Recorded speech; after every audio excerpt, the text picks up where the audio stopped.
JT Top News supported by SK Seth Jewelers Logistic Partner BBC Logistics। तीसरी लहर की आशंका के बीच झवेरी बाजार में डर का माहौल। डर के साए में शादी के सीजन की हो रही है जमकर खरीदारी। यंग जनरेशन में बढ़ रही है डायमंड की जबरदस्त मांग। लैब में विकसित हीरे को लेकर अब बदल रहा है लोगों का नजरिया। PNG ज्वेलर्स ने अपने ग्राहकों के लिए डिजिटल गोल्ड फैसिलिटी की शुरुआत की। ग्राहक कंपनी के वेबसाइट से आसानी से खरीद सकते हैं गोल्ड एंड सिल्वर। अंतर्राष्ट्रीय बाजार में सोने की चमक बढ़ी। $1792 प्रति औंस के स्तर तक पहुंचा सोना।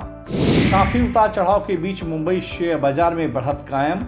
हरे निशान के साथ बंद हुआ सेंसेक्स और निफ्टी। देश में छाई तीसरी लहर की आशंका के चलते इन दिनों झवेरी बाजार डर के साए में जी रहा है। ज्वेल व्यापारियों को आशंका है कि कहीं तीसरी लहर उनके व्यापार को पटरी से ना उतार दे। पिछले दो लहर ने अगर सबसे ज्यादा किसी सेक्टर को प्रभावित किया तो वह था ज्वेलरी सेक्टर।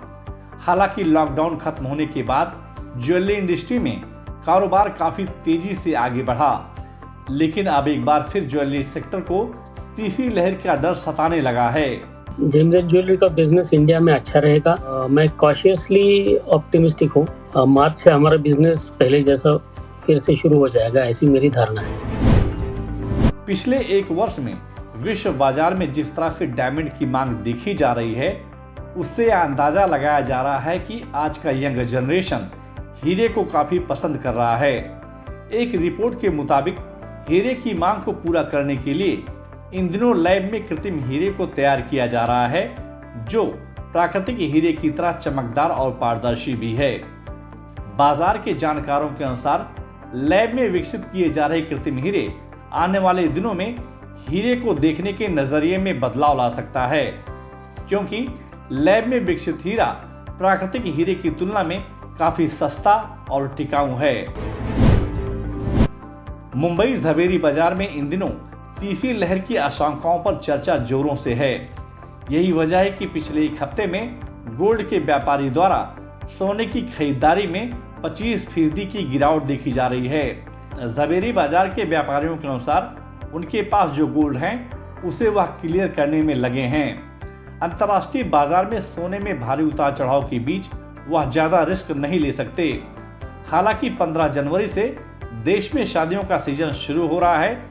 ऐसे में व्यापारियों के सामने एक तरफ खाई तो दूसरी तरफ कुआं जैसी स्थिति पैदा हो रही है। होलसेल मार्केट का रुझान काफी कम रहने की आशंका लग रही है। वो हिसाब से हम पहले के स्टॉक है उसी को क्लियर करने में लगे हुए, नया स्टॉक अभी नहीं बना रहे हैं। आगे जो 2-3 महीने थोड़े क्रूशियल लग रहे हैं, तो वो हिसाब से हम अभी डिजाइनिंग पार्ट में और मैन्युफैक्चरिंग पार्ट में इतना ध्यान नहीं दे रहे हैं, और पहले का जो स्टॉक है वही क्लियर करने के बाद ही नया माल बनाने की प्लानिंग कर रहे हैं। रिटेल क्षेत्र की प्रमुख कंपनी PNG ज्वेलर्स ने अपने ग्राहकों के लिए डिजिटल गोल्ड फैसिलिटी की शुरुआत की है। कंपनी की इस सेवा के तहत ग्राहक PNG ज्वेलर्स की वेबसाइट पर जाकर ऑनलाइन गोल्ड एंड सिल्वर खरीद सकते हैं। ग्राहक अपने बजट के अनुसार कभी भी डिजिटल गोल्ड को खरीद सकता है और जरूरत पड़ने पर उसे कभी भी फिजिकल गोल्ड में तब्दील कर सकता है। शुक्रवार को अंतर्राष्ट्रीय बाजार में गोल्ड स्पॉट की कीमत में काफी हलचल देखने को मिली। दिन भर के उतार चढ़ाव के बीच गोल्ड स्पॉट की कीमत में करीब $2 प्रति औंस से अधिक की बढ़त देखने को मिली। पूरे दिन भर के कारोबार के बीच गोल्ड स्पॉट की कीमत $1792 प्रति औंस के आसपास कारोबार करता हुआ देखा गया। बाजार विशेषज्ञों की राय है कि आने वाले दिनों में सोने और चांदी के दामों में उछाल देखा जा सकता है। अंतर्राष्ट्रीय बाजार की हलचल को देखते हुए मुंबई, दिल्ली, कोलकाता, चेन्नई, कर्नाटका और अहमदाबाद के सराफा बाजार में शुक्रवार को सोने और चांदी की मांग में मामूली गिरावट देखने को मिली। थोक बाजार में सोने और चांदी के दामों में अस्थिरता के बीच मुंबई सराफा बाजार में शुद्ध सोने के दाम ₹10 प्रति 10 ग्राम की मामूली गिरावट के साथ 47,445 रुपए के स्तर पर कारोबार करता दिखा, जबकि शुद्ध चांदी ₹25 प्रति किलो की मामूली गिरावट के साथ 60,402 रुपए के स्तर पर कारोबार करता हुआ दिखाई दिया। शुक्रवार को मुंबई शेयर बाजार की शुरुआत बढ़त से हुई। सुबह शेयर बाजार खुलते ही घरेलू और विदेशी संस्थागत निवेशकों ने बाजार में खरीदारी करनी शुरू कर दी, जिसके चलते सेंसेक्स और निफ्टी में करीब आधा फीसदी की बढ़त देखने को मिली। दोपहर बाद अंतर्राष्ट्रीय बाजार के सकारात्मक खबरों के बीच निवेशकों ने technology, paints, cement, petro, private bank, oil and gas, energy और ऑटो सेक्टर के शेयरों में खरीदारी करनी शुरू कर दी, जिसके चलते मुंबई शेयर बाजार 142 अंकों की बढ़त के साथ 59,744 अंकों पर बंद हुआ।